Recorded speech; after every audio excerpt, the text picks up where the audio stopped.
흰만 중에 구운몽.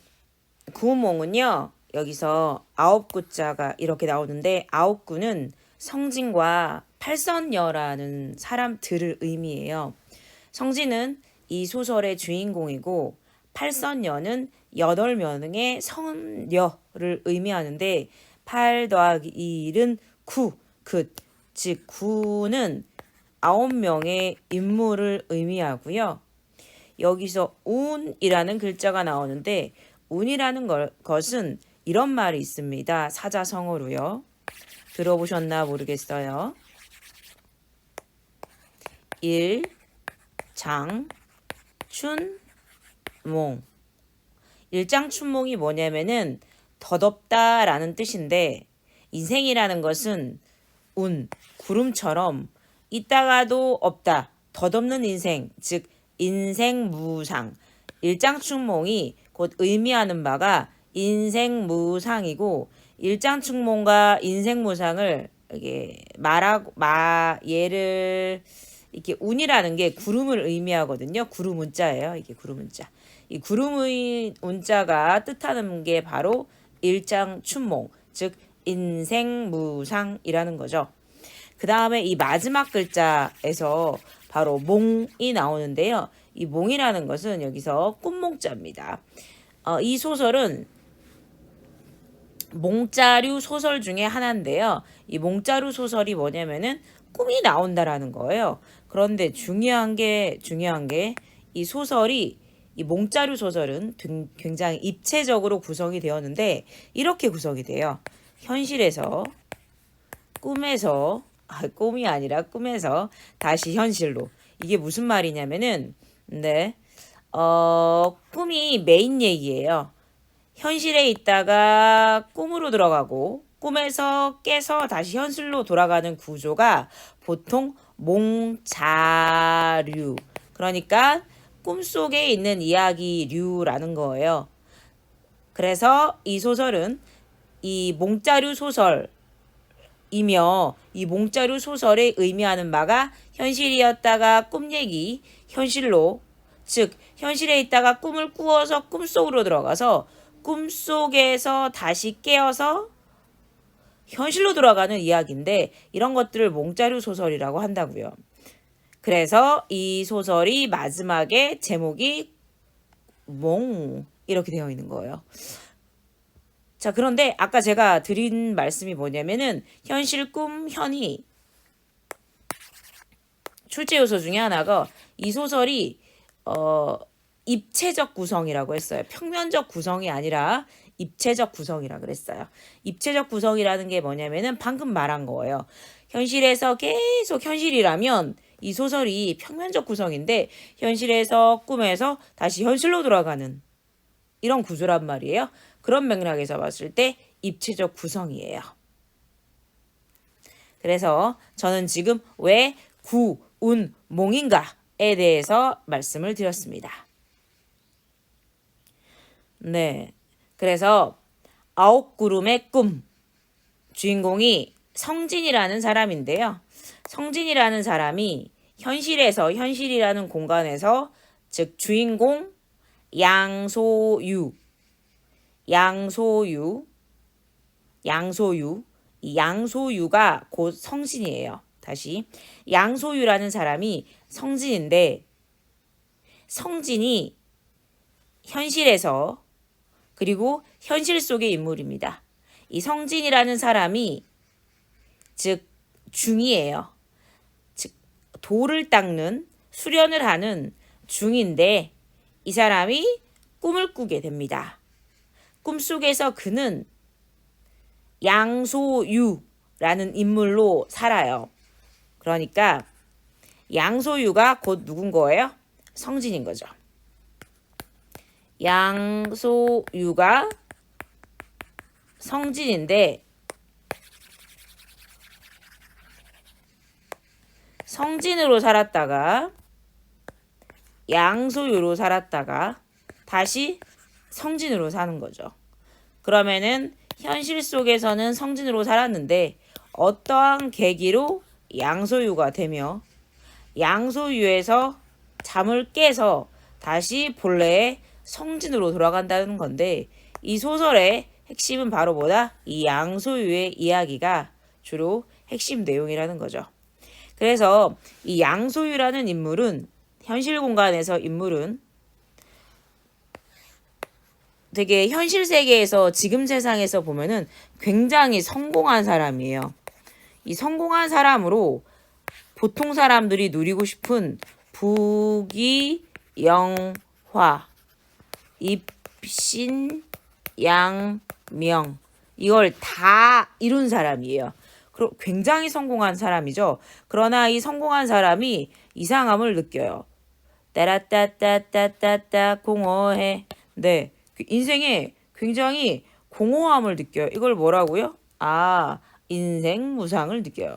이 사람이 인생 무상을 느끼는 건데 얘를 사자성어로 하면 뭐라 그랬죠? 네, 바로 일장춘몽이라고 말씀드렸어요. 물론 이때는 이 사람이 인생 무상인가? 일장춘몽인가? 완벽하게 그걸 느끼는 건 아닌데 약간의 이 부귀영화와 입신 장면을 다 누리지만 따라따따따 공허함을 느끼는 거예요. 이 공허함을 느꼈는데 그 과정에서 깨달음을 얻고 성진으로 돌아가죠. 근데 얘가 이 꿈이라는 공간에 이 장치를 통해서 인생이 인생 무상하고 인생이라는 것은 일장춘몽과 같다라는 걸 깨닫게 됩니다. 자, 그러면은 이제 우리는 이 소설을 분석하게 되본 이 소설을 분석하는데요. 대체 성진이 왜 양소유가 되며 양소유는 대체 부귀영화와 입신양명을 다 했는데 그는 왜 양소유에서 성진으로서의 삶을 살면서 일장춘명 즉 인생 무상함을 느꼈는지에 대해서 우리가 살펴보도록 하겠습니다. 자, 볼게요. 작품 전체의 갈래를 따져보면 얘는 고전 소설이고요. 맞아요. 서포 김만중의 소설입니다. 그 다음 장편 소설이에요. 우리는 소설의 일부분을 공부하는 거고요. 아까 말씀드린 것처럼 우리는 몽자류 소설을 공부를 하는데 몽자류 소설에 대해서 말씀을 드렸어요. 자, 근데 몽자류 소설 중에서 한 편이 더 있습니다. 바로 뭐냐면은 조신의 꿈이라는 건데 네, 조신의 꿈과 구운몽은 교육과정에서 자주 연계해서 나오는 작품입니다. 기억하시면 되고요. 그 다음 환상적이에요. 왜 환상적이에요?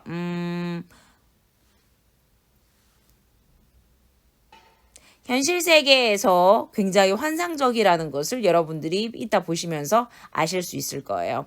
왜 불교적이냐? 이 글의 주제가 인생이 무상하다, 인생은 덧없다 라는 거를 통해서 알려주고 있고요.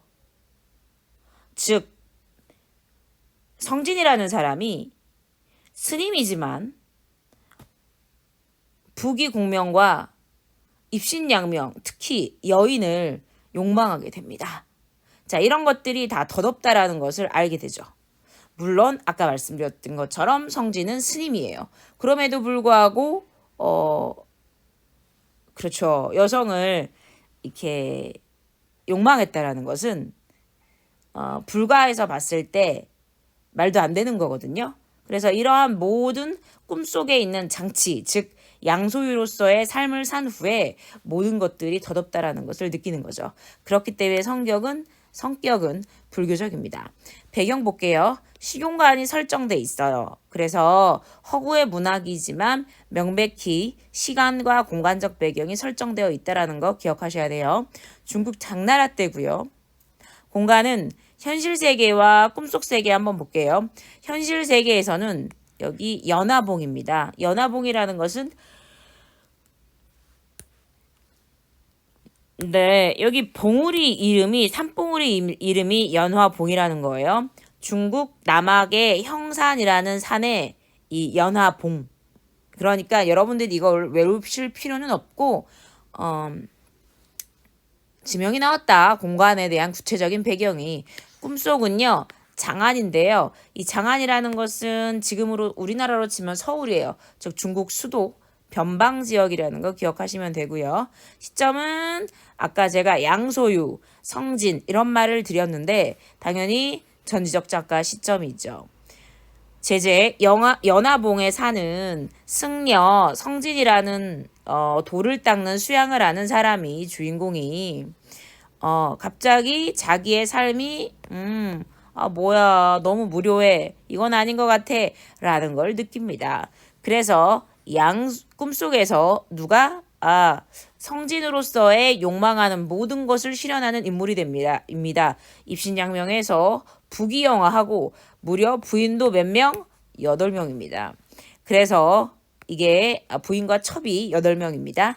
그래서 그가 양소유가 되어서 갑자기 뭐를 느껴요? 공허함을 느끼고 그가 다시 성진으로 돌아가서 인생무상하며 한바탕 인생이 하나의 꿈과 같다라는 일장춘몽을 깨닫게 되는 거죠. 주제, 꿈을 통해 부귀영화의 덧없음을 깨닫고 그렇죠. 인생은 일장춘몽과 같았으니까요. 삶의 진정한 가치를 추구한다라는 것을 서포 김만중이 말하고자 하는 거예요.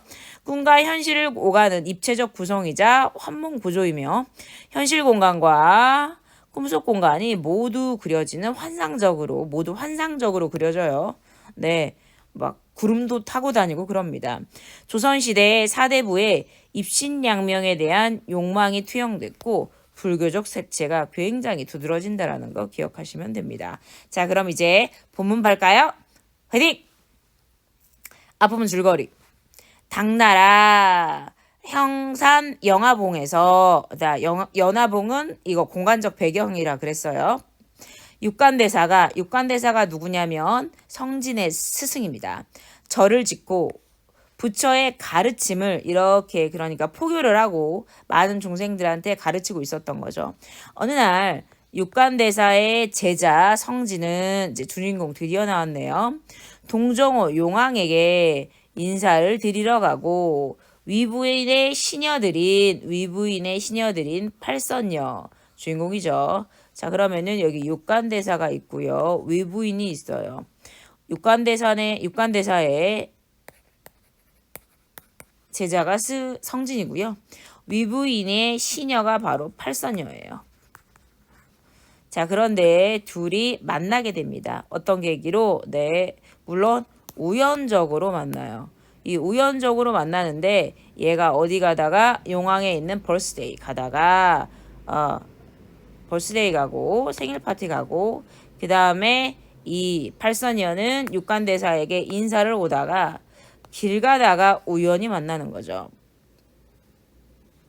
이때 성진이 동정호에 그냥 호수 이름이에요.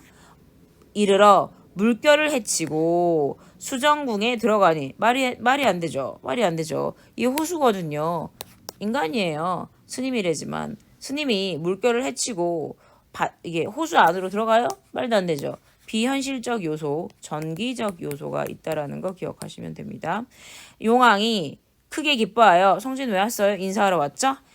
몸소 궁문 밖으로 나아가 맞이하였다. 성진을 상자에 높은 자리에 앉히고 왜 손님이잖아요.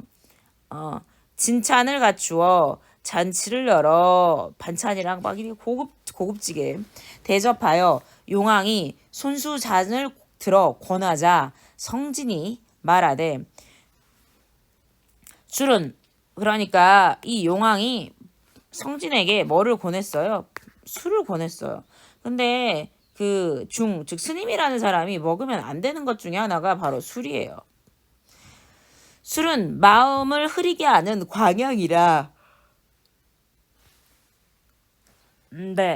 아까 말씀드린 것처럼 광약은 스님이 먹으면 안 되는 약이기 때문에 지금 광약이라고 하는 거이 광이 미칠 광자거든요.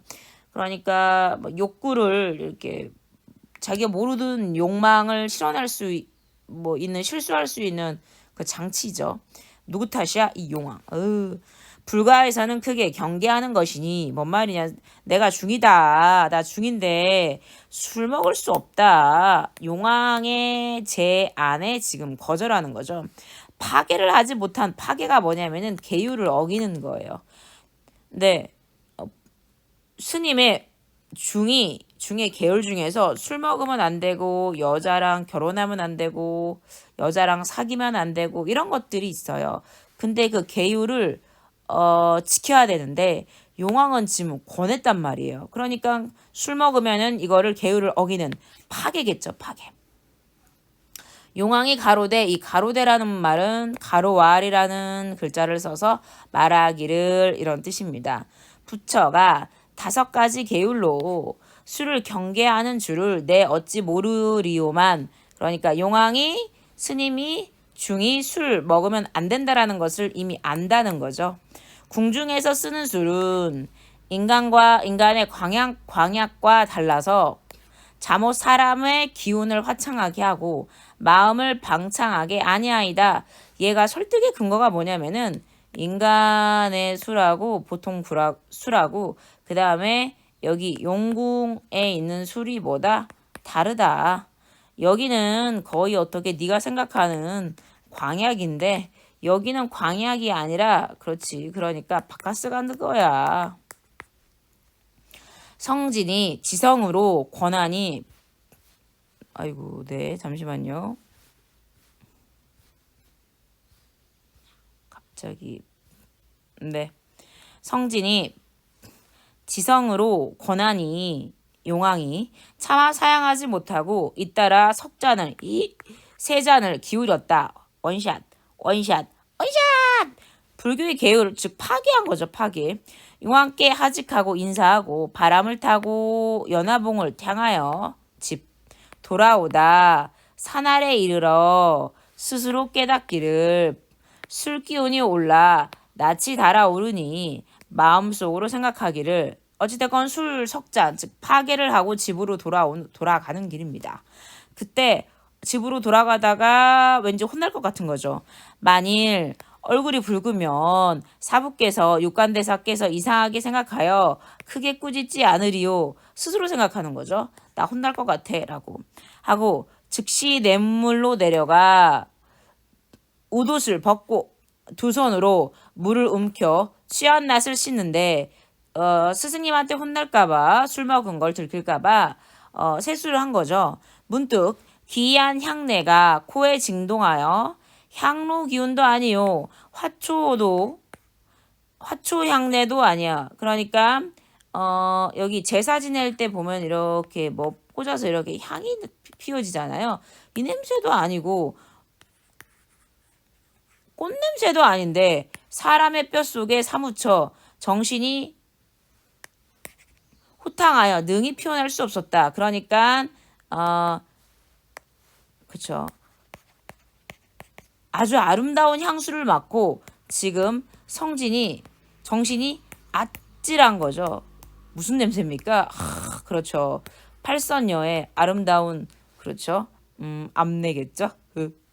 이 물에 상류에 무슨 꽃이 피기였기에 이런 신기한 향이 물에서 나는가라고 지금 누가 성진이 말하고 있습니다. 계속 볼게요. 다시 의복을 정제한 다음 성진이 물을 따라 올라가니 상류로 가는 거죠. 얘가 여기쯤에서 물을 씻다가 이렇게 위로 올라가는 거죠. 이때 팔선녀가 그러니까 여기에 성진이 얼굴 닦고 있었고 여기 위에 팔선녀가 있었던 거죠. 석교 위에 석교라는 것은 돌다리 위에 앉아서 서로 말하고 있었다. 성진과 마침내 팔선녀가 우리의 주인공들이죠. 금몽. 성진이 육환장을 놓고 공손히 제배하며 말했다. 제배가 뭐냐면은 이렇게 허리를 구부리면서 인사하다라는 거예요. 허리를 구부리면서 인사할 때 불가에서는 이렇게 손도 모아요. 손도 모으니까 당연히 손에 들고 있었던 이렇게 지팡이 같은 건데요. 이 지팡이가 육환장이에요. 장. 이 육한장인데 얘는 여기 나와 있는 것처럼 승려가 그러니까 다 가지고 다니는 지팡이라고 생각하시면 돼요. 이 승려가 가지고 다니는 지팡이 육한장을 즉 가지고 있다가 팔선녀를 만난 거예요. 왜? 향기로운 냄새가 났거든. 그러니까 위로 올라가서 팔선녀를 만났으니까 육한장을 내려놓고 두 손을 가지런히 모아서 이렇게 제배 인사를 해야 되는 거죠. 여보살이여, 여자 보살이여 라는 거예요. 빈승은 자기를 낮추어서 얘기하는 거죠. 지금 누가 얘기하는 거예요? 성진이요. 연화도량 육간대사의 제자로 스승의 명을 받들어 산 밑에 갔다가 장차 돌아오는 길입니다. 좁은 석교 위에 보살님들이 앉아 있어 남자와 여자가 함께 길에 있을 순 없으니 남녀 7세 부동석이라 그래서 이게 무슨 말이냐면 남녀가 같은 자리에 한 공간에 있을 수 없다라는 것이에요. 부디 잠시 발걸음을 옮겨주시면 길을 빌리고자 합니다. 그러니까 뭐냐면은 너 눈 세모나겠더, 눈 네모나겠더. 농담이고요. 지금 길에서 이 길이 그러니까 이게 다리가 하나인 거죠. 여기에 팔선녀가 있고 여기에 성진이 있는데 너희들 좀 옆으로 비껴줘. 다리 너무 좁고 나 건너게 이러는 거죠. 우리는 위부인의 시녀들입니다. 얘들 왜 왔어? 육간대사한테 인사하려고 했죠. 위부 부인의 명을 받들어 육간대사께 당신 스승님께 문안을 하고 집으로 가는 길이에요. 첩들이 우리 8명이 들이니 길에서 남자는 왼쪽으로 가고 여자는 오른쪽으로 간다라고 하였으니 다리가 매우 좁고 첩들이 이미 먼저 앉았으니 도인의 말씀이 마땅하지 않아 바라건대 다른 길로가 뭐야? 야, 너 눈 세모나겠더. 너 네모나겠더. 야, 너 다른 길로 가. 네가 가. 이런 거죠. 네 말이 올바르지 않아. 자, 이거 얘기의 한 구절을 인용하면서 그쵸? 또 다리가 좁고 얘네들이 먼저 왔다라는 걸 근거로 뭐야 니들 이러는 거죠. 계속 성진이 답하기를 냇물이 깊고 다른 다리가 없는데 빈승으로 하여금 저러구요 하여금 어느 길로 가라 하십니까? 팔선녀가 가로되 팔선녀가 말하기를 옛날 달마 존자는 달마 대사라고 있어요. 굉장히 부처님은 아니에요. 그 스님 중에 한 사람으로 달마 대사는 되게 성공한 스님이라고 생각하시면 돼요. 그러니까 많은 중과 스님들이 존경하는 그 사람이 중이 달마 대사예요. 그래서 존자라고 했죠. 달마 존자는 달마 대사는 달마 스님은 앞 갈입을 타고 갈대입을 타고 바다를 건넜다고 하였습니다. 그러니까 뭐냐면은 야 스님, 야 너희들이 존경하는 달마 대사는 갈대잎을 타고 바다를 건너는 신기한 초능력을 갖고 있었어. 화상이라는 말은 또 누구를 일컫는 말이냐면 성진을 일컫는 말이에요. 성진 당신이 우리 앞에 있는 바로 너가 육간대사에게 돌을 배웠다면 반드시 신통한 도술 있을 것이니 너도 달마 대사처럼 도술 부릴 거 아니냐. 어찌 이런 조그만 냇물을 건너지 못하여 아내 여자와 다투어 길을 다투시니까 뭔 말이냐면 네가 성진 너 달마대사 알지? 야 달마대사 옛날에 어땠어? 갈대잎 타고 바다를 건너는 신기한 재주가 있었거든. 야 너 육간대사에서 도 배웠으면 야 이런 거는 식은 죽 먹기 아니냐. 야 너 지금 이 좁은 길에서 우리랑 지금 이럴 때야? 다투고 있어. 지금 다투라는 건 뭐냐면은 네가 맞고 내가 맞고 갑론을박 할 때야 다투시니까 즉 다투면 안 된다. 물어본 게 아니죠. 성진이 웃으며 대답하되 한마디로 그런데 여기 걔네들이 지금 기분 나쁘게 다투는 게 아니라는 거 기억하시면 돼요. 성진이 웃으며 대답하되 여러 낭자의 뜻을 보니 행인으로 하여금 길값을 받고자 하려는 듯 싶소. 그러니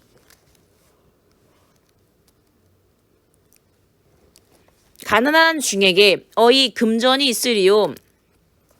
네가 너희들이 이러는 거 보니까 아유 길값 팔선녀야. 내가 길을 비켜줄 것을 요청을 했는데도 니들이 내 말을 듣지 않고 다른 길로 가거나 도수를 써서 건너가라고 이야기를 계속하고 있는데 그러면은 이거는 니들이 길을 건너는 값을 돈을 뭔가를 치르라고 하는 것 같거든. 근데 나 돈이 없어. 금전이 있으리요. 돈이 없어. 마침 명주 8개가 있어. 명주 8개가 뭐냐면은 구슬 같은 건데 되게 반짝반짝이는 그러니까 보석이라고 생각하시면 돼요. 다이아몬드라고 생각하시면 되네요. 마침 명주 8개가 있으니 이것으로 길값을 치르겠나이나.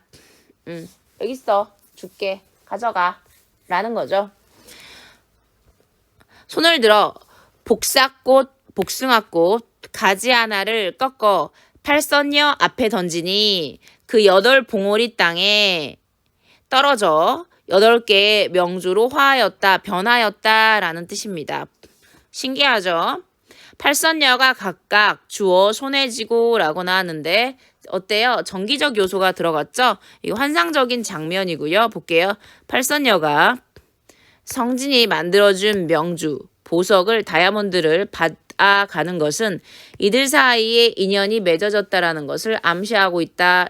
여기서 인연이라는 것은 사랑이 맺어졌다라는 거죠. 만리장성을 쌓았다라는 의미죠.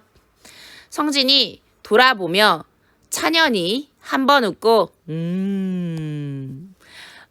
몸을 솟구치더니 바람을 타고 공중으로 올라갔다. 성진이 석교 위에서 오랫동안 팔선녀가 가는 곳을 바라보더니 구름 그림자가 사라지고 향기로운 바람이 가라앉았다. 바야흐로 성진이 석교를 떠나 스승을 가서 뵈니 그러니까 여기서 희롱을 한 거죠. 서로가 야 너 진짜 어머야 이러면서 서로가 호감을 이렇게 하고 인연까지 맺었어. 스승이 늦게 온 이유를 묻기에 대답하기를 용왕이 심히 후하게 대접하고 떠나는 것을 말로 하니 차마 떨치고 일어나지 못하였습니다. 한마디로 뭐야? 용왕 생신 장치에 갔었는데 가야 됐잖아요. 스승님도 알고 있잖아요. 근데 용왕이 가지 못하게 하도 붙잡아서 있느라고 늦었어요. 뭐 구라. 지금 원래 이 얘기 해야 되잖아. 팔선녀와 언어로 희롱한 일. 다리 석교 위에서 그렇죠. 명주까지 줬는데 그런데 이거를 스승님한테 고백하고 있지 않아요. 대사가 더는 묻지 않고 말하기를 물러가 쉬어라 하여 성진이 선방에 돌아오니 선방이라는 건 뭐냐면은 중이 머무는 방이에요.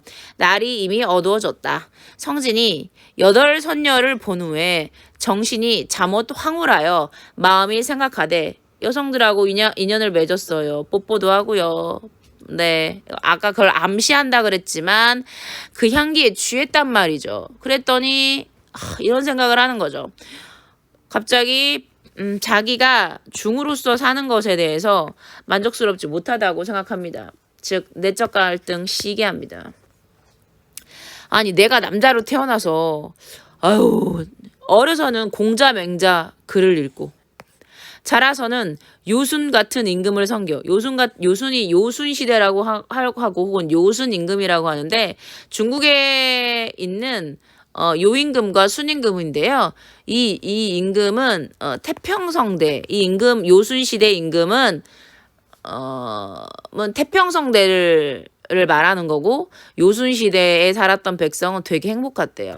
그러니까 내가 공자명자 배워가지고 요순 시대와 같은 태평성대와 같은 내가 임금을 섬겨서 내가 나가서는 장수가 되고 장군 들어와서는 정승 그러니까 장관도 하고 말이야. 출장 입상이나 입신 양명이나 똑같은 말이에요. 비단 옷 입고 옥대를 차고 그러니까 옥대가 뭐냐면은 그러니까 관직하는 사람은 이렇게 여기 허리띠 같은 걸 차는데 이걸 옥대라고 해요. 관직의 상징이에요.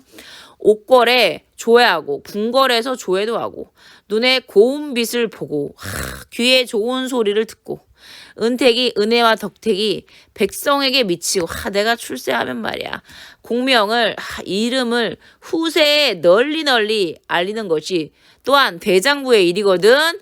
얘가 지금 유교의 가치를 이야기하고 있어요. 이거는 유교의 가치인데 얘는 불자예요. 즉 중이라고. 그러니까 이런 생각을 하면 안 되는 거죠. 얘가 말하는 것은 무엇이냐면 얘는 지금 탈 속에 있거든요. 절. 근데 얘는 유교적 가치에서 남자가 이루고자 하는 모든 것이에요. 얘는 근데 불교고 스님이잖아요. 탈 속에서 이게 가능한 게 아니겠죠. 그럼 이거는 어디에서 가능한 겁니까? 바로 세 속에서 가는 거예요. 얘는 그러니까 무슨 욕망을 꿈꾸고 있어요? 세속적 욕망이에요. 세속적 욕망. 세속적 욕망을 지금 꿈꾸고 있는 거예요. 아니 이러면 안 돼요. 우리 부처의 법문은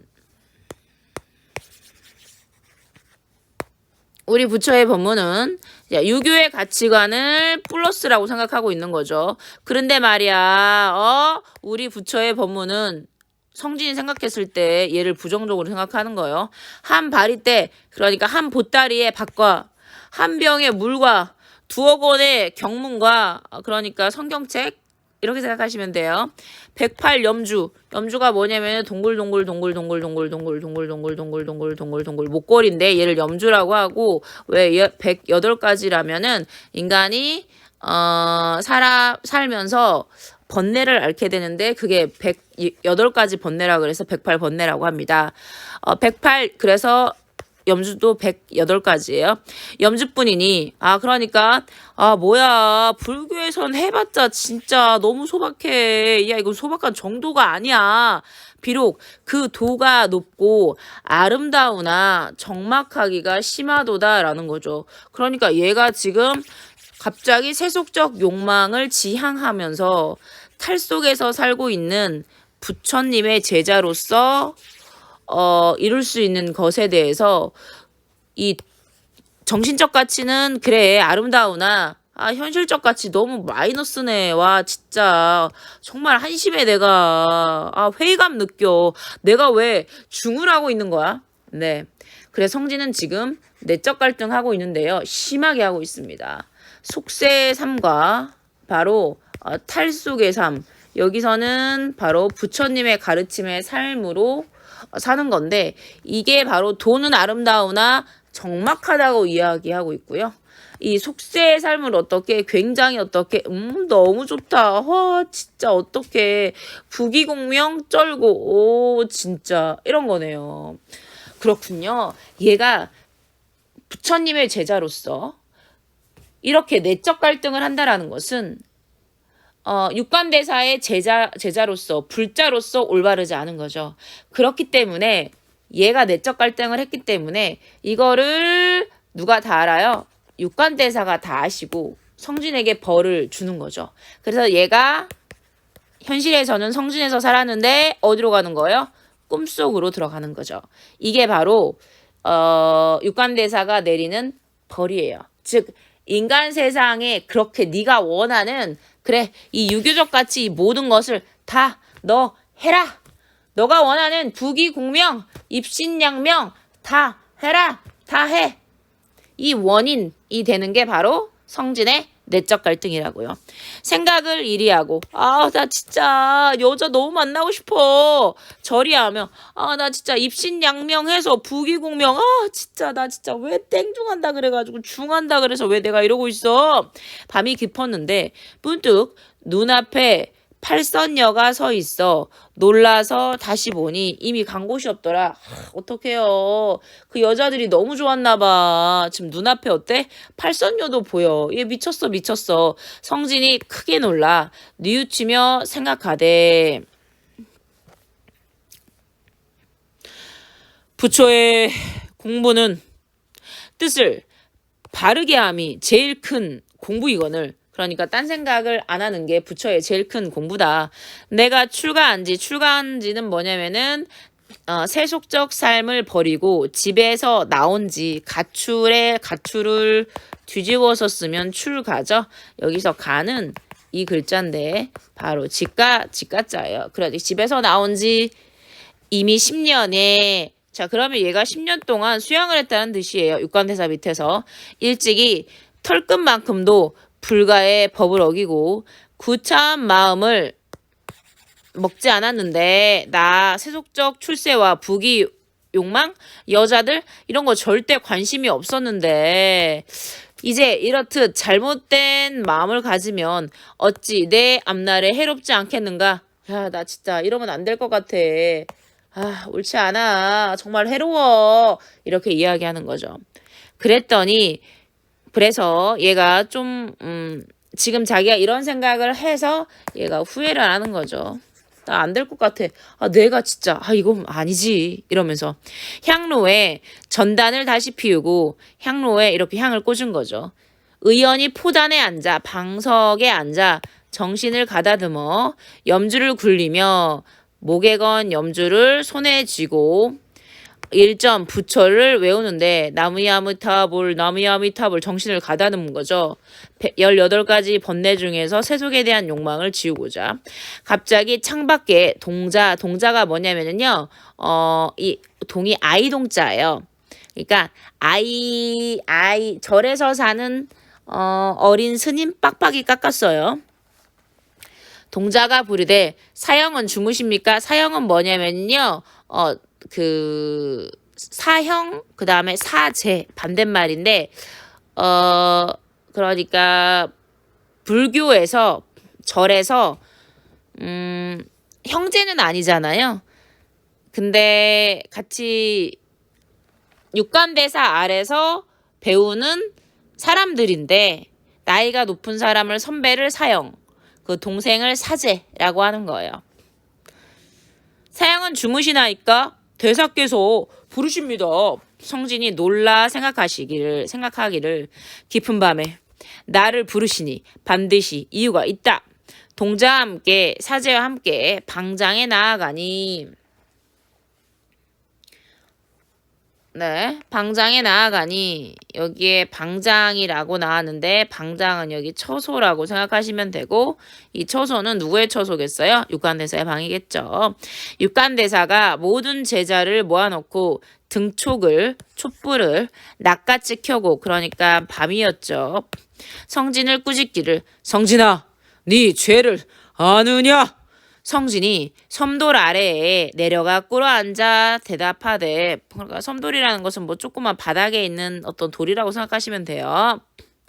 소자가 자기를 지칭하는 낮추어서 말했어요. 소자가 사부를 섬긴 지 10년이 되었사오나 지금까지 조금도 불순히 행한 적이 없어오니 저 나쁜 행동 한 적이 없습니다. 진실로 어리석고 아득하여 제가 진짜 바보 같아서 제가 지은 죄를 알지 못하겠습니다. 뭐라는 거예요? 저 잘못 안 했어요. 잘못했다고 말씀하시는데 제가 뭘 잘못했는지 모르겠습니다. 대사가 이르기를 중에 공부에는 큰 3가지 행실이 있으니 몸과 마음과 뜻이라. 몸, 말씀, 뜻. 네가 용궁에 가서 술에 취하고 석교에서 팔선녀와 만나 언어로 희롱하고 꽃가지를 던져 희롱하고 돌아온 후에도 팔선녀의 아름다움을 미색을 사랑하여 세상에 부귀 영화를 흠모하고 불과의 적막함을 싫어하니 이 모든 거 제가 열거한 거를 넘버링 했지만 얘는 바로 몸과 말씀과 뜻 이 세 가지 행실을 한꺼번에 무너뜨리는 거야. 너 몸도 올바르지 않았고 너 말도 어겼고 뜻도 어겼어. 이거를 알 수 있는 거야. 이렇게 지금 현실 세계에서 성진이 속세의 욕망에서 번뇌하다가 내적 갈등하다가 육간대사에 어떻게 이 화를 샀어요. 네, 성진은 저승의 염라대왕에게 끌려가서 이게 바로 현실이죠. 환상적이죠. 인간 세상으로 추방되는 벌을 받고 여기서부터가 이제 꿈이에요. 중국 해남도 수주 땅에서 지금 꿈속의 공간적 배경 중 하나 양소유로 태어납니다. 양소유는 성진이 바라는 것처럼 과거에 급제한 뒤 반란을 평정하는 듯 나라의 공을 세워 장군으로서 살아요. 벼슬에 오르고 황제의 동생인 난양 공주를 비롯한 여덟 여인을 비롯하니까 난양 공주가 여기 포함되는 거죠. 총 8명이 바로 팔선녀예요. 인연을 맺는다. 평생 부귀 영화를 마음껏 누린 양소유는 어느 날 자신의 집 누대에 올라서 인생의 허망함 따라따따따따 공허에 성진으로서 원하는 모든 것을 양소유로서 살았어요. 그러면서 모두 이루죠. 그러나 양소유는 가로 열고 성진은 덧없음을 느끼게 됩니다. 자, 성진은 양소유로 황생하여 팔선녀 8여인과 인연을 맺고 부귀영명을 누리나 어느 날 공허함을 느낍니다.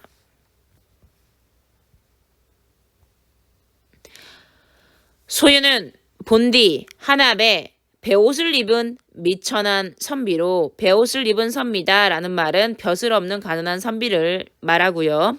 성천자의 은혜를 입어 천자 황제의 은혜를 입어 벼슬이 장상에 이르렀으니 제일 높은 장관까지 했으니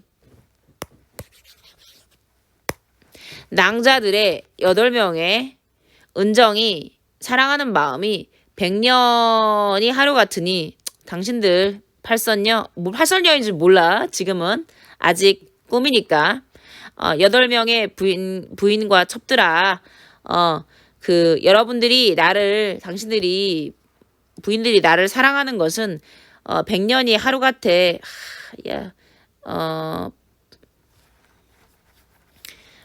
100년이 하루 같다라는 것은 긴 시간 같지만 짧을 만큼 당신과의 시간들이 너무 좋다 이거죠.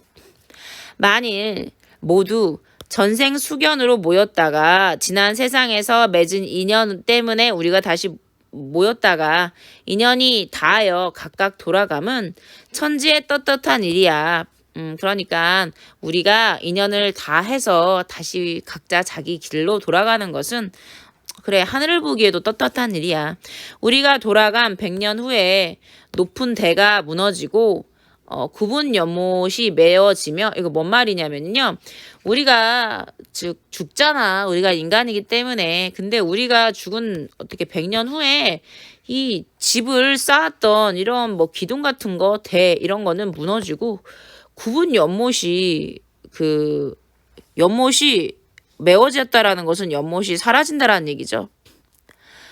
가무하던 땅이 변하여 거친 산과 쇠한 풀이 되면 초부와 목동이 그곳을 오르내리며 탄식하여 가로되 뭔 말이냐면 즉 세상은 모두 변한다 이거죠. 이 사람이 지금 모든 것을 다 이루었으나 공허한 마음을 이야기하는 건데 우리가 죽고 나서 대가 무너지고 연못은 메워지고 땅이 변한다 이거죠. 그래서 산과 풀이 다 모든 것들이 다 이렇게 사라지게 되면 거기에서 초부와 목동이 거기에서 살든 혹은 지나가든 목동이 어떤 남자랑 목동 그 가축을 치는 어떤 어린아이 이런 사람들이 즉 지나가는 사람이 그것을 오르내리다가 탄식하면서 한숨을 쉬면서 말하기를 여기는 옛날 양승상이 양소유가 여러 낭자와 8명의 부인들과 더불어 놀던 곳이야. 그 집이거든. 그 근처야. 근데 승상의 부귀 풍류와 여러 낭자의 옥용 확태는 꽃같이 아름다운 이 모든 것들은 다 어디로 갔느냐? 하리니 어찌 인생이 더덥지 않겠느냐? 지금 뭐냐면은 자기가 누리고 있는 모든 것들이 영원한 게 아니라 내가 살아가면서 부귀 공명을 많이 누렸긴 했지만 야, 내가 생각해보니까 이거 우리가 죽고 나서 얼마 시간이 지난 다음에 어떤 나그네들은 야, 이 사람이 이거 옛날에 부귀 공명 다 들었던 이 장소인데 여기 다 아무것도 없다, 야. 뭐다?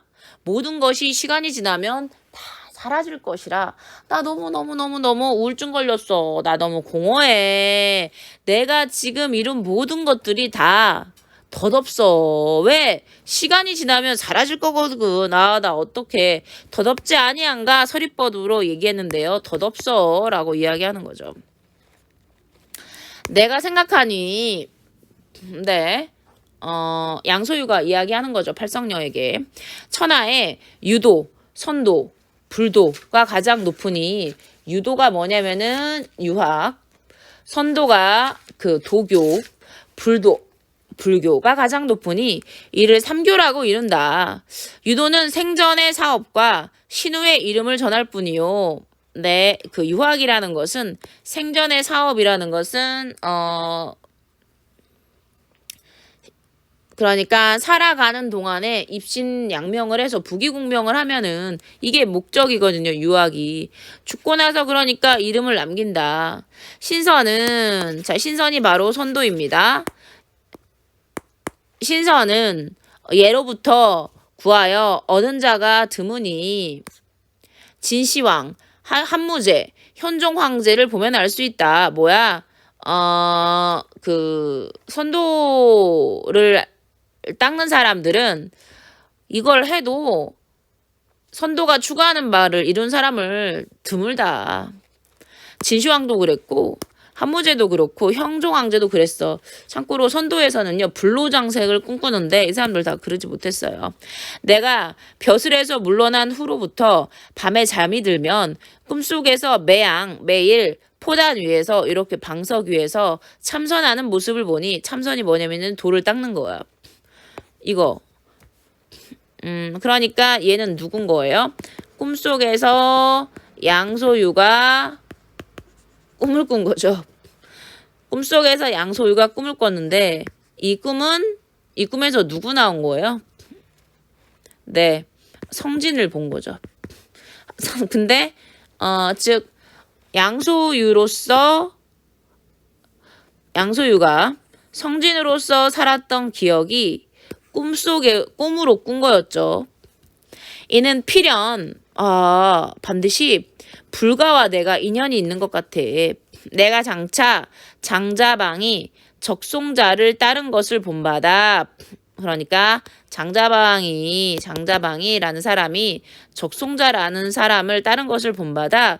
내가 집을 버리고 스스로 스승을 구해 남해를 건너서 관세음보살을 찾고 오대에 올라 문수보살께 예를 하여 여기 관세음보살도 그러니까 부처님 밑에 있는 사람들이에요. 문수보살도 부처님 밑에 있는 사람들이에요. 께 예를 하여 불생불멸의 도를 얻어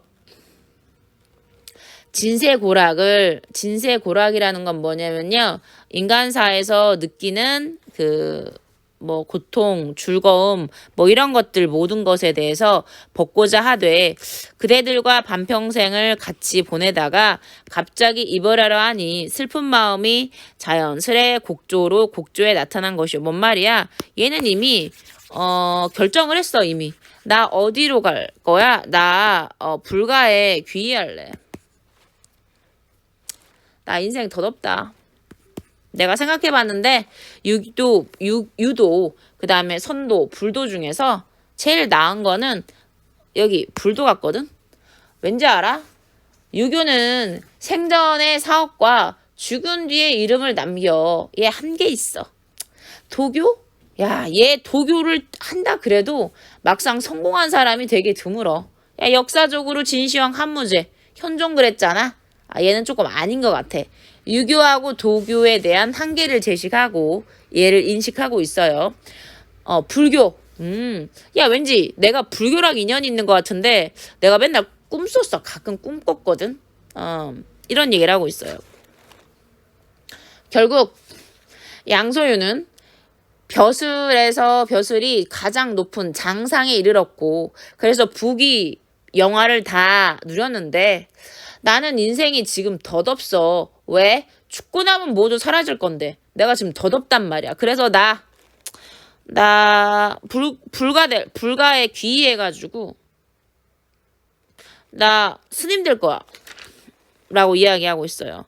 모든 낭자들이 다 전생에 근본이 있는 사람이라 낭자들은 전생에 근본이 있는 팔선녀였죠. 보통 남편이 이런 얘기를 하면은 이러한 미친 야! 너 지금 뭐라 그랬어? 부인이 8명이나 됐는데 이 새끼가 지금 말이나 돼? 어떻게 할 거야? 이렇게 얘기한 게 아니라 근본 있는 사람이야. 팔성녀거든. 또한 세속이연이 닿을 때니 이 말을 듣고 자연히 감동까지 했어. 상공께서 누구를 높여? 네, 양소유를 높였어요. 북이 번화를 누리는 가운데도 이렇게 아주 정정한 마음을 가졌으니 상공에게 어찌 장자방을 견주리요. 아까 당신께서 장자방을 이야기하셨는데 장자방은 당신과 견줄 비교해서 할 인물이 아닙니다. 우리 자매 8인은 마땅히 깊은 규중에서 불향 예불하여 상공께서 돌아오시기를 기다릴 것이옵니다. 무슨 말이냐면 우리 자매 8인은 우리 팔선녀는 가려울고 당신 부인 8명은 마땅히 당연히 깊은 규중이라는 것은 여자들이 사는 방이에요. 불향 예불하면서 이렇게 분향 예불하여 그러니까 우리는 당신 따라가진 않아. 근데 집에서 이렇게 향도 피우고 부처님 이렇게 모시면서 당신 남편 돌아오시기를 기다릴게요. 상공께서 이번에 가시면 반드시 밝은 스승, 좋은 스승과 어진 벗을 만나 큰 도를 얻으시려니 득도 도를 얻은 후에 부디 먼저 저희 첩들을 제도해 주세요. 제도해 주세요. 라는 말은 뭐냐면은 저희들을 또 좋은 곳으로 이끌어 주세요. 그러니까 부인들이 뭐랬어? 야 이놈아! 이게 아니라 그래 가세요. 라고 한 거죠. 지금 보시면 여기에 양소유가 있고요. 그 다음에 부인이 하나, 둘, 셋, 넷, 다섯, 여섯, 일곱, 8명이 있습니다. 그래서 지금 서로가 줄겁게 이야기를 하고 있네요. 승상이 몹시 기뻐하며 말하기를 부인들이 거절하지 않은 거죠. 우리 9사람의 뜻이 같으니 쾌사라. 너무 좋다. 과인도 역시나 승상을 이야기하는 거고 누구예요? 양소유죠. 양소유. 내일 떠날 것이니 나 내일 갈게. 오늘은 모든 낭자들과 더불어 취하도록 술을 마시리라. 건배 건배 건배.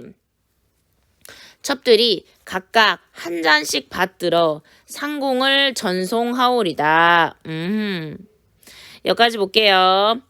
인생 무상을 느낀 양소유가 불문이 뭐냐면은 그러니까 부처님의 귀의가 부처님한테 간다라는 얘기예요. 결심을 했고요. 잔을 씻어 다시 부으려는데 지금 첩들이 각각 한 잔씩 이렇게 술을 따라줘서 아유, 잘 다녀오세요. 잘 다녀오세요. 이렇게 하기로 했단 말이지. 그래서 잔을 씻어서 술을 다시 부으려고 하는데, 호련, 막대 던지는 소리가 났다. 뭔 소리야, 이게? 모든 사람들이 의아하며 생각하기를 어떤 사람이 올라오는가 하였다. 한 승이, 눈썹이 길고, 눈이 맑고, 얼굴이 괴이하였다. 어머, 누구야? 엄연히 좌상에 이르러 승상에게 예를 하며 말하기를, 여기까지 볼게요. 지금 외모에 대해서 이야기를 하고 있는데, 호승이라는 그러니까 호련, 갑자기 막대 던지는 소련이 이렇게 소리가 딱 났어, 그쵸? 그래서 근데 그 승려의 외모를 보니까 눈썹이 길고 눈이 맑고 얼굴이 괴이해. 즉 용모가 보통 사람 같지 않은 거죠. 그러니까 꿈속의 양소유가 누구 만난 거예요? 여기도 써있네. 육관대사를 만나지만 육관대사를 그러니까 양소유가 알아보지 못하는 거죠. 어디에서? 꿈속에서. 엄연히 좌상에 이르러 여러 사람 모인 자리에 이르러 승상에게 육관대사님이 양소유에게 예를 다하며 말하기를 산야 사람이 대승상을 배웁니다 라고 했는데, 산야 사람이라는 것은 육관대사가 자신을 낮추시고 얘기한 거고, 여기 대승상이라는 것은 양소유예요. 태사가 이인인 줄 알고, 이인이라는 말은 뭐냐면은요, 달을 이자에 사람인이거든요. 그러니까 보통 사람이 아닌 줄 알고 비범한 사람인 줄 알고, 비범이 뭐냐면은요, 범인의 반대말인데, 범인은 보통 사람이고 비범하다라는 것은 보통 사람이 아닌 거예요. 태사가 양소유가 이인인 줄 알고 황망히 담례하기를, 사부는 어느 곳에서 오셨나이까? 당신 어디에서 왔습니까? 호승이 육관대사가 웃으며 말하기를, 평생 고인을 몰라보시니 일찍이 귀인은 잊기를 잘한다 라고 하는 말이 옳소이다. 지금 보시면 평생 고인을, 여기서 고인이라는 말이 뭐냐면은요, 오래 전부터 사귀어온 사람, 누구랑 즉 양소유가 진짜 현실에서는 성진인데, 성진과 육관대사는 10년 동안 같이 살았어요. 왜냐면 성진이 10년 동안 그 불교에서 돌을 닦았거든요. 그러니까 평생 그러니까 양소유야, 너는 나랑 10년 동안 동거동락했는데 나를 몰라보다니. 일찍이 귀한 사람은 사람을 잊기를 잘한다라는 말이 맞는구나 라고 이야기하는 거죠. 지금 양소유의 지칭하는 말들이 되게 많은데, 여기서 출제 요소는 여기서 양소유를 지칭하는 말들이 무엇인지 그 부분에 대해서 꼭 정리를 해보셔야 돼요. 네, 양소유가 자세히 보니 과연 얼굴이 익은 듯 하였다. 문득 깨달아 낭자들을 돌아보며 말하기를,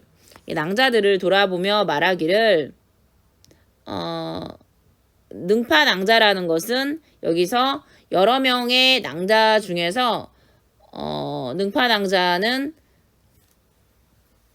발선녀 중에 한 사람이라고 생각하면 돼요. 내가 지난날 토번을 정벌할 때 역시나 이것도 양소유로서 산 거거든요. 내가 지난날 토번이라는 나라를 물리칠 때 꿈에 동정 용궁의 잔치에 참석하고 돌아오는 길에 한 화상이 법자에 앉아서 경전을 가르치는 것을 보았는데, 노승이 바로 그 노화상이 아니냐. 여기서 꿈속의 꿈이라고 했는데, 지금 보시면은 현실에서 성진으로 살았다가 지금 꿈을 꾸는 거죠. 누구로? 양소유로서 살아요. 근데 양소유가 옛날에 토번을 치를 때 여기서 꿈을 꿨는데, 이 꿈속에서 누구를 만났다라는 거예요? 이 노화상을 만났다라는 거예요. 그러니까 꿈속에서 꿈을 꾼 거죠. 그런데 이 꿈속의 꿈이라는 것은 사실은 뭐예요? 이 현실 세계에 누구? 성진으로서의 살았던 그 기억을 꿈속의 꿈을 처리한 거죠. 그러니까 이 노승을 꿈속에서 만났던 그 스님이라고 알죠. 알고 보면은 누군데? 자기 스승님, 즉 육간도사인데.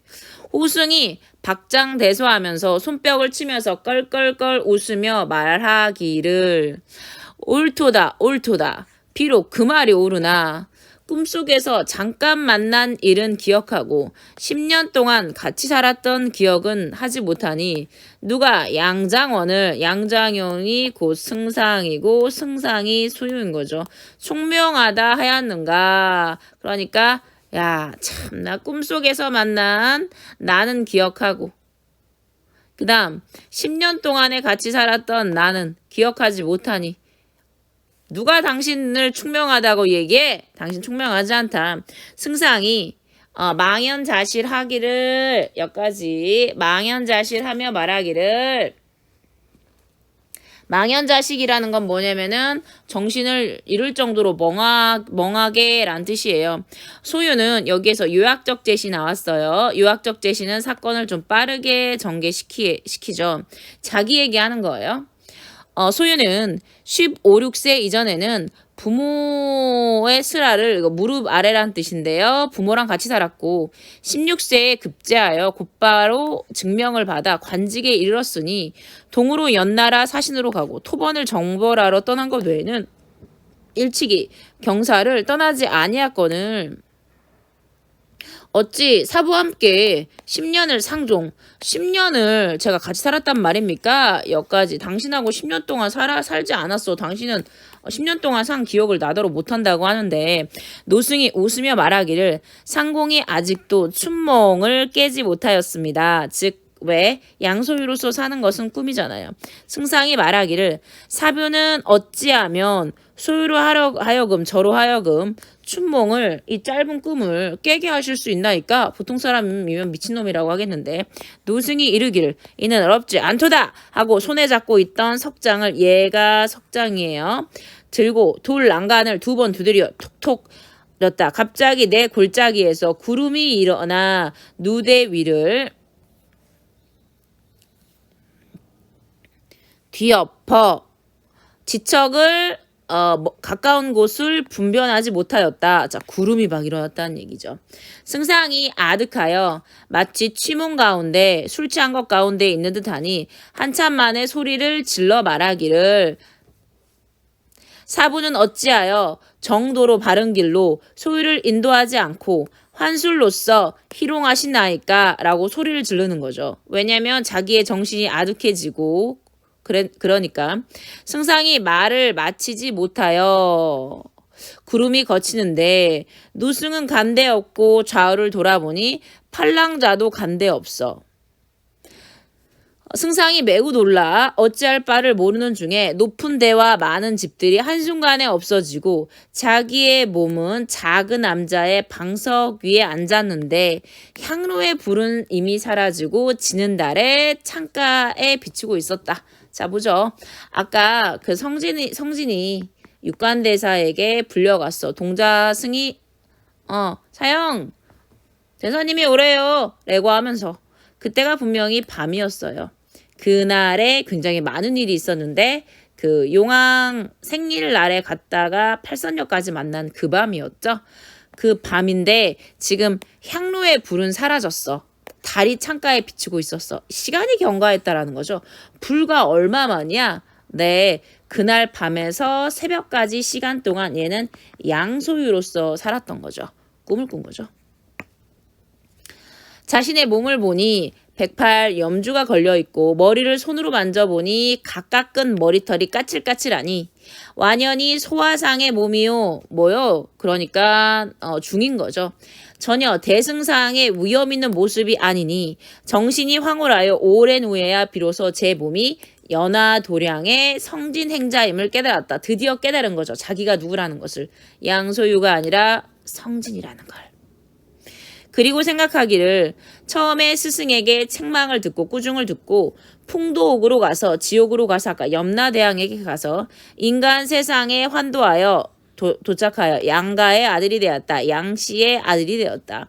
그리고 장영급제를 하여 함리막사를 한 후 높은 벼슬에 오른 후 출장 입상. 그냥 다 벼슬 했어. 공명신태. 이름 다 날렸어. 두 공주와 6 낭자로 더불어 팔선녀죠 이게. 그러니까 팔선녀도 뭐 한 거예요? 꿈을 꾼 거죠.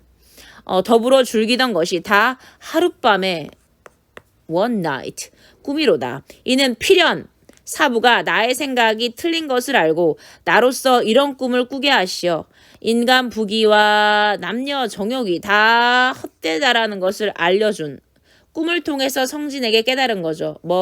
인생이 무상하다라는 것을, 모든 것이 일장 춘몽이라는 것을 깨닫게 한다라는 거죠. 깨닫게 했다라는 거 계속 볼게요. 거의 다 왔어요.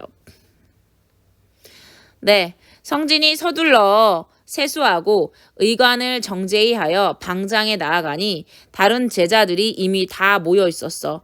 대사가 큰 소리로 묻기를 성진아, 인간 부귀를 겪어보니 과연 어떠하더냐. 성진이 머리를 조아리고 눈물을 흘리며 말하기를 성진이 이미 깨달았나이다. 제자가 불초하여 제가 병신 같아서 바보 같아서 생각을 그릇하게 하여 죄를 지었어요. 마땅히 인간 세상에 윤회하는 벌을 받아야 하거늘 사비께서 자비하시어 하룻밤의 꿈으로 제자의 마음을 깨닫게 하시니 사부님 정말 겁내 감사합니다. 대사가 말하기를 네가 흥을 타고 갔다가 흥이 다하여 돌아왔으니 내가 무슨 관여할 바가 있겠느냐. 네가 신나서 갔다가 신나서 돌아왔는데 내가 관여할 바가 있겠느냐. 나 관여하지 않았어. 또 네가 말하길 인간 세상에 윤회한 것을 꿈꾸었다라고 하니 이는 꿈과 세상을 다르다고 하니 즉 뭐야? 양소유랑 누구? 성진이 다르다. 라고 이야기한 거죠. 인간 세상에 윤회한 것을 꿈꾸었다. 왜? 이 양소유로 솟은 것을 꿈이라고 이야기한 거죠. 하니 이는 꿈과 세상을 다르다고 한 것이니 지금 생각이 다르죠? 육간대사는요. 인간 세상하고 인간 세상에서 살았던 그 꿈하고 현실이 뭐다? 다르지 않다. 다르지 않다라고 이야기하는 거고 그 성진은 다르다라고 이야기하는 거죠.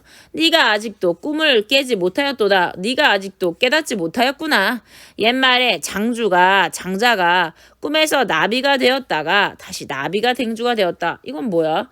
장주가 꿈을 꿨었는데 꿈에서 얘가 나비가 됐어. 근데 얘가 깨달았어. 내가 나비고 나비가 나로구나.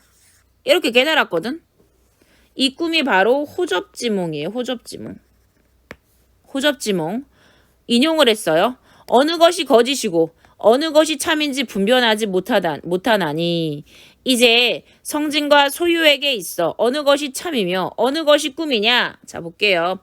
육관대사가 하는 말은 현실과 꿈에 대한 구분이 무의미하고 삶도 꿈과 같은 것이므로 헛된 욕망에 집착할 필요가 없다. 바로 장자가 깨달은 거죠. 이거는. 근데 너는 아직도 깨닫지 못하였구나. 성진이 이에 대답하기를 제자 성진은 아득하여 꿈과 진짜를 분별하지 못하겠으니 사부는 설법을 베풀어 제자로 하여금 깨닫게 해주세요. 여기까지. 육관대사는 이미 아시는데 제자는 아직도 깨달지 못해서 육관대사가 지금 뭐라고 하시는 거죠. 너가 아직도 정신을 못 차렸구나. 대사가 응낙하여 수락하여 이르기를 이제는 마땅히 금강경 큰 법을 베풀어 너의 마음을 깨닫게 할 것이다. 잠시 후에 새로 들어올 제자들이 있을 것이니 너는 잠깐 기다리라. 이때 문지기 도인이 들어와 아뢰기를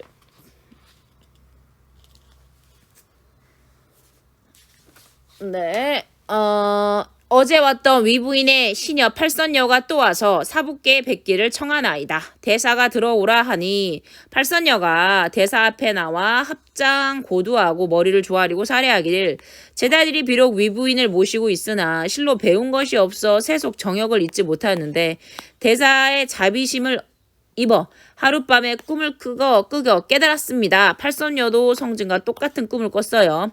이제 제자들이 위부인께 굿바이하고 불문에 들어왔으니 그렇죠. 얘네들도 사부의 밝은 가르침을 바라나이다. 대사가 말하기를 여선들의 뜻이 비록 아름다우나 불법이 깊고도 머니 큰 영광과 큰 발언 소원하는 바가 없으면 쉽게 이르지 못할 것이니 그러니까 너희들의 뜻이 되게 아름다운데 야야야야 부처님 뜻 아는 거 쉬운 게 아니야. 그대들은 모름지기 스스로 헤아려서 하라. 야 니들 알아서 해.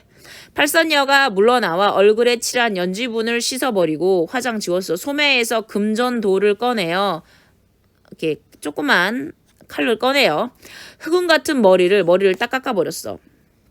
알아서 하라 그랬더니 어려운 일이라고 했더니 얘네들이 머리를 깎아버렸어. 다시 돌아와 대사께 사례기를 말하기를 제자들이 이미 얼굴을 고쳤으니 맹세코 사부의 가르침과 분부를 게을리하지 않겠나이다. 대사가 이르기를 좋도다 너희 팔이니 능히 이렇듯하니 진실로 좋은 일이로다. 드디어 대사가 법자에 올라 경문을 강론하니 백호의 빛이 세계에 쏘이고 하늘의 꽃이 비같이 내렸다. 깨달음 어른 성진은 육관대사의 뒤를 이어 연화도량에서 설법을 하며 대중을 교화하였고 이후 팔선령과 함께 극락 세계로 갔다라고 하면서 해피엔딩을 하고 있습니다. 여기까지 좀 정리 좀 하겠습니다. 정리 좀 해볼게요. 끝났어요. 자, 이 하룻밤의 꿈이라는 것을 일장춘몽이라는 것을 알 수 있었어요. 지금 보시면 시간이 경과를 했어요. 밤이었는데 새벽이 됐어요. 이 시간 동안에 누가 살았어요?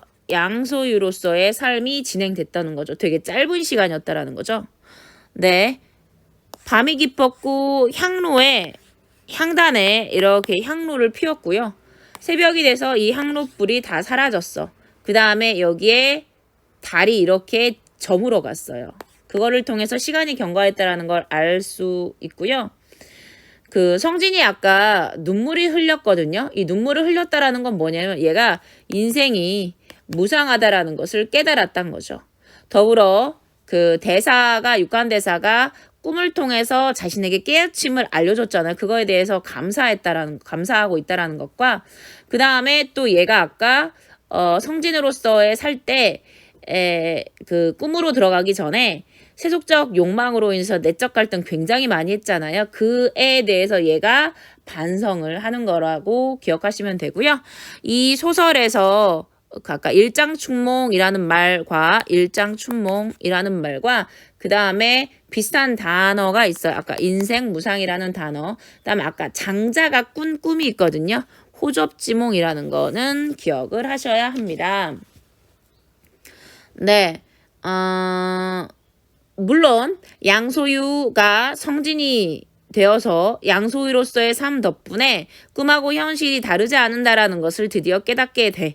뿐만 아니라 누구도 팔선녀도 깨닫게 되었는데 얘네들이 원래 위부인을 모셨는데 세속적 정욕을 잊지 못했잖아요. 그리고 이거에 대해서 마침내 깨달았고 그래서 성진과 마찬가지로 하룻밤 꿔 육관대사에 의해서 그걸 가지고 꿈을 꾼 거죠. 그래서 얘네들도 뭐가 됐어요? 네, 그렇죠. 중이 됐죠. 그래서 얘네들은 아까 연지분하고 머리카락을 그랬어. 지우고 잘랐거든요.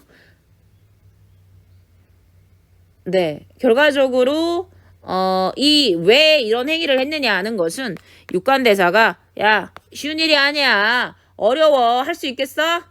네 마음 되게 엄청난 건 아는데 쉬운 일이 아니야 라고 했어서 팔선녀가 얘도 화장 지우고 얘도 잘라버렸고 마침내 이 팔선녀가 자신의 의지가 굉장히 단단하다라는 것을 제시하면서 얘네들도 마침내 이 9사람이 그 육관대사의 강론을 듣고 깨달음을 얻었다라는 거죠. 네, 이상 구운몽을 마치겠습니다.